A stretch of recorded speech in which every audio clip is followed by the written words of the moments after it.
সর্বদাই কল্ব, হৃদয়কে কল্ব কেন বলা হচ্ছে, তা দ্রুততা পরিবর্তন হয়। কল্ব অর্থাৎ হৃদয়ের অবস্থা সর্বদাই একরকম থাকে না।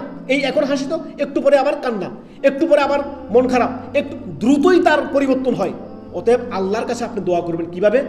ইয়া মুকাল্লিবাল কুলুব, হে আমার অন্তরের পরিবর্তনকারী রব, হে আল্লাহ, ইয়া মুকাল্লিবাল কুলুব সাব্বিত কলবি আলা দীনিক, হে আল্লাহ আমাকে দ্বীনের উপরে সাবিত রাখেন, আল্লাহ দ্বীনের উপরে কায়েম রাখেন, আল্লাহ আল্লাহ আমাকে দ্বীনের উপরে, ইসলামের উপরে আমাকে কায়েম রাখেন, হিদায়াতের উপরে কায়েম রাখেন, আল্লাহ ইয়া মুকাল্লিবাল কুলুব, যিনি অন্তরের পরিবর্তনকারী, হে আমার রব, আপনি আমার অন্তরকে, আমার হৃদয়কে আমাকে ঈমানের উপরে, সৎকর্মের উপরে, দ্বীনের উপরে, সিরাতুল মুস্তাকিমের উপরে আল্লাহ তাআলা আমাকে সর্বদাই আপনার অনড় রাখুন, আল্লাহ সর্বদাই অনড় রাখুন।